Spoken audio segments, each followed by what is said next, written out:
You know what it is? I'm surprised they can, this is Joe Biden in The Independent, so they're going to put a spin on it, basically, because it's The Independent. But he was actually let out of his house in Washington, and he went to Rockville, Maryland, which is right across the border. And he said that the MAGA Republicans, I think he's making a distinction between Republicans and Trump Republicans. Yeah. But unfortunately, in the way things have gone is they've made everybody a Trump Republican. So there's no more Republicans. Everyone's either a Trump Republican or they're a Democrat. And he said basically he called Trump's people semi-fascists. Right. Which offended a lot of people. But I saw it as a kind of progress because semi is not quite the same as being called a fascist. Yeah.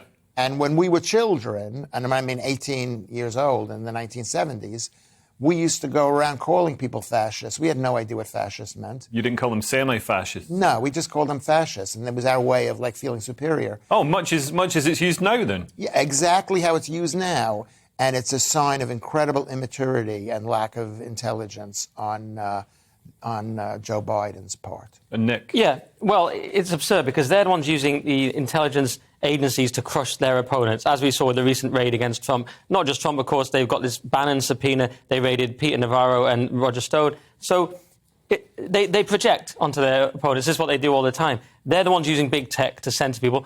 Trump was kicked off Twitter. We all know that the Dems, they speak to big tech and these things happen. Yeah, Zuckerberg just admitted that the Facebook algorithm crushed the Hunter Biden story. Yeah, suppressed the Hunter Biden laptop story around the election. He was like, oh, it was a tough call. He basically was saying it's a tough call because one side wants censorship and one side doesn't. So he sort of did a half censorship in the middle. It's totally absurd. We've got, when Biden ran, the idea was we're going to have the adults back in the room. Of course, I didn't fall for it, but some people, even allegedly smart people like Sam Harris, were like, we're going to have the adults back in the room. He later apologized and realized it wasn't that because the Biden administration is radical and incredibly divisive. Yeah. And when you're calling your opponents fascist, you're essentially saying you can do anything to them and it's valid because they're a fascist and it's the war. It's dehumanizing them. It's actually a semi-fascist tactic to call someone a semi-fascist. They're calling them Nazis. And the fact is that Joe Biden, and people don't know what fascism is. It's a mixture of the state and businesses combined together. And that's exactly what that they are. Yeah.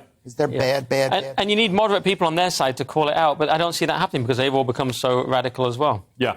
Yeah, and the Democrats do seem to be led by the progressive far left of the party.